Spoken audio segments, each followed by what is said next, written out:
Imagine that you are a young woman who enlists in the military to escape your life in a small town, only to find yourself in a place where you have to guard a group of Muslim men who hate you because you are an American woman and an infidel. You are a tough but compassionate guard who tries to do her job well, but can't help falling in love with an intelligent, funny, and charming prisoner. The opening scene is dark and sinister. A man returns home to a world in chaos, where the television blares with terror and tragedy.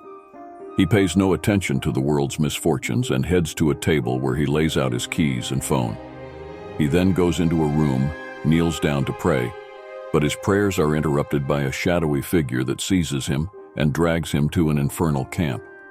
8 years later, we witness a parade of soldiers passing by the cages of the damned who hurl insults and curses at them. They are led into a room where they receive their orders and an overview of their new reality from their leader, Ransdale.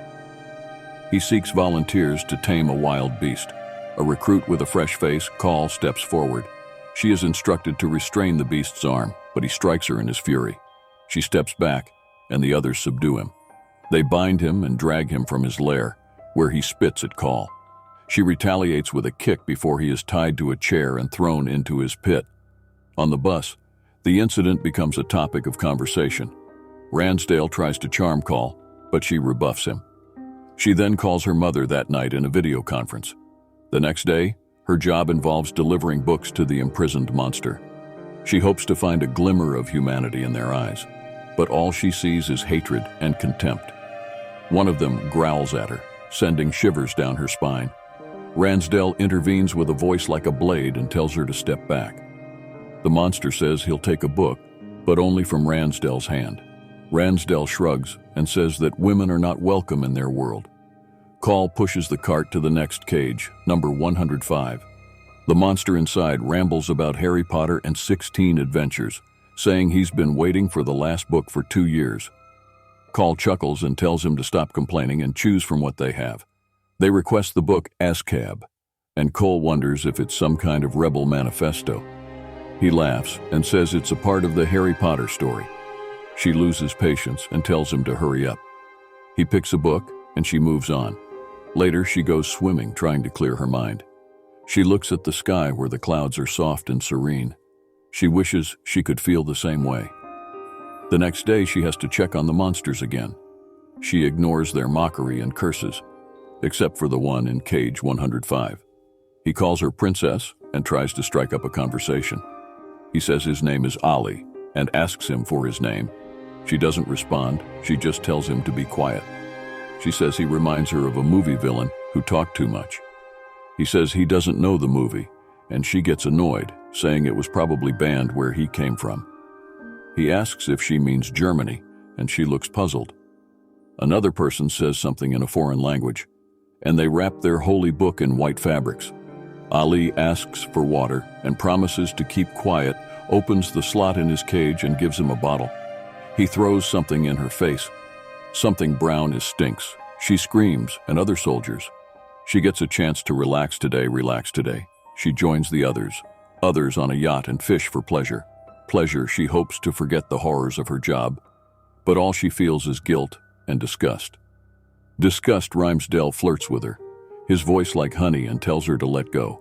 She drinks too much too fast, feel dizzy. She goes to the bathroom and finds some dirty magazines. Ransdale follows her, and she teases him. Kiss and touch, but she feels nothing. Feel anything, she tells him to stop, but he doesn't listen.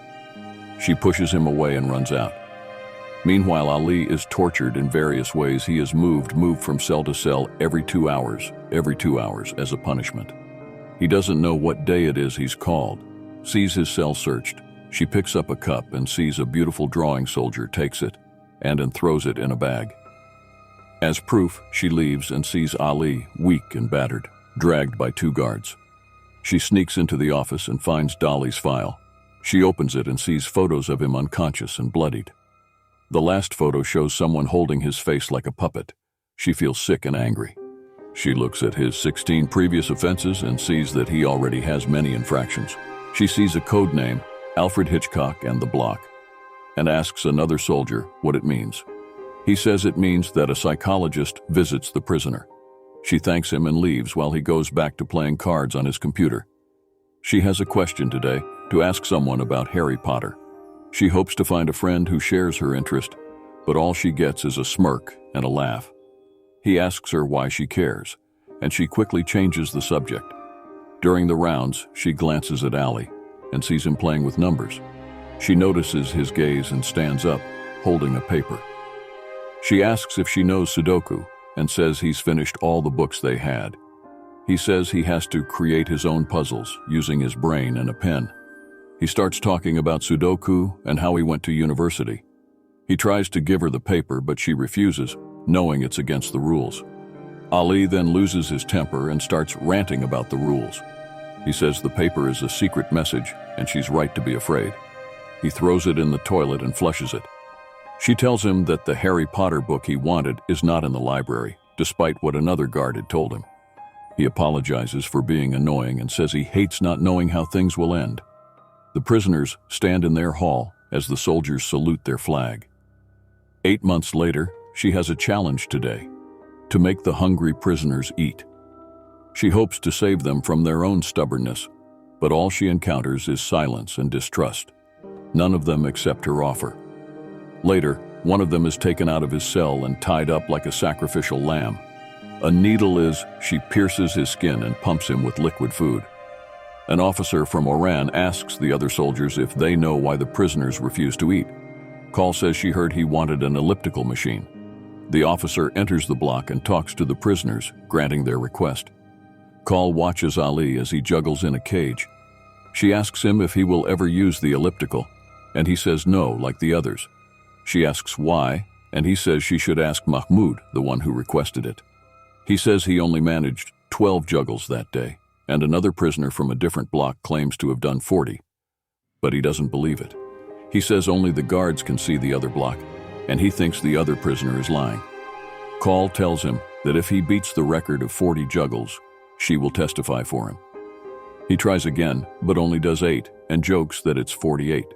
She says obedient prisoners can play football on a field with other prisoners, and he can join them if he cooperates more. He says he knows, but he won't do it because it would mean helping their tormentors. He calms down and says she probably thinks he's stupid, but Call says he's not, joking that he's smart enough to go to college. They laugh together before Mahmoud passes by and writes something on Ali. Call is called by Hansdale, and he asks her what they were talking about. She says it's nothing, and Hansdale says that in that case he shouldn't talk at all. Ali calls out to Call and says he did 20 juggles, making her smile. Ransdell tells him he needs his help to watch the showers because other men are busy. Ransdell tells Ali to undress and take a shower. Ali hesitates with Call, but Ransdale threatens to send a team to force Ali, so he obeys, and Hansel makes sure that Paul watches those who violate their faith and dignity. She has a shock today, discovering that Ransdale lied to her. She hopes to get justice for those who did it, but all she faces is betrayal and suppression. None of the other soldiers support her, and she writes a report against Ransdale. She is summoned to the superior's office, and he takes Ransdale's side and rejects her report. He says she is too friendly with Ali and jeopardizing the mission. He says there will be a hearing soon and dismisses her. She goes to the mess hall to eat and sits with Cruz. Cruz asks her if the food was good, then tells her that someone tried to commit suicide the other night. Call is confused because the prisoners are closely monitored by the soldiers. Cruz thinks it's not a prisoner who tried, but a guard who survived by luck. Call starts to say that she feels guilty, but Cruz cuts her off, saying she's being deceived by the prisoners. He leaves, and Hansel walks by her and mocks her. She continues her guard duties, but she starts to see the prisoners as human beings. She also becomes more isolated among the soldiers. She has a change today, working the night shift. She hopes to avoid the trouble she caused, but all she finds is it's more solitude and regret. None of the other soldiers care about her, and she cleans a cell alone. She hears that she's being transferred to the night shift. In the meantime, Ali looks at the clock outside his cell and feels a pang of disappointment. He asks if the clock is correct, and the soldier says yes. He asks where they are, but he gets no answer. During the night shift, Call passes by Dolly's cell during her rounds and sees that he's sleeping. She walks away, but Ali hears her and wakes up. He calls her by her name and gets up. Call tells him to go back to sleep, but he says he never sleeps well anyway. He wants to ask her why she's there, but he knows she can't say it. Call says she reported someone. Ali doesn't know what reported means and thinks it's something from Harry Potter. She explains that it means to inform on someone. He understands that she reported Ransdale, even though she doesn't say his name. Ali asks her why she's there in the first place. She turns the question back on him, and he swears that he's not a terrorist. They talk about their homes and families. Ali is from Germany, and Call says she's from a small town. Another soldier arrives and gives Call a coffee, saying she won't be on the night shift for long. Ali asks her what the date is, and she says it's July 14th. He realizes that she will leave next month because the guards change every August. He asks her if she will come back, and she says no. She says she has learned a lot from her time here, and the new guards will also learn. He asks her what she has learned, and reminds her that they are enemies. He takes out his Quran and pulls out a hidden blade from inside. He kneels on the floor and holds the knife to her throat, telling her that if she calls for help, he will cut her. She tries to calm him down, but he says he's tired of being locked up here and that he doesn't really live anyway. Kali tells her that her name is Emmis, and she is from Moravian in Florida. She asks him if there is a zoo in Bremen. What surprises him is that Call says she used to go to the zoo when she was a child, because she wanted to see something different from her town. She felt sad to see the animals locked up in small cages. Ali sneers and says he knows what she's trying to say, that zookeepers have no choice but to keep the animals there. But she disagrees. She says she believes animals deserve to be free. Call makes a few rounds around the block before checking on Ali again and sees that he is still alive, still holding the knife against her throat. But this time, he cries. He drops the knife and gives it to her. Kali holds him as he weeps, both of them in tears. She says her goodbyes today, leaving the place that changed her life. She hopes to find some peace and comfort, but all she feels is sadness and emptiness. Ali lies on his bed, thinking of her. He hears a knock on his door and gets up. He sees a new soldier holding a cart of books. Ali mocks him, but then his eyes widen. He sees something on the cart that makes his heart race. He asks the soldiers to give it to him, and he takes it in his hands. It's the last Harry Potter book, the one he had been eagerly waiting for. He opens it and finds a note from Kali that says, "I'm sorry I couldn't say goodbye. I hope you'll enjoy the book. Take care, Ali." The movie ends as Call leaves the camp, while Callus sits on his bed and starts reading the book, a gift from her. I hope you enjoyed this video and learned something new. If you did, please don't hesitate to give it a thumbs up and subscribe to my channel for more movie summaries. And don't forget to leave a comment below and let me know what you think of the film. Thank you for watching and see you soon. Goodbye.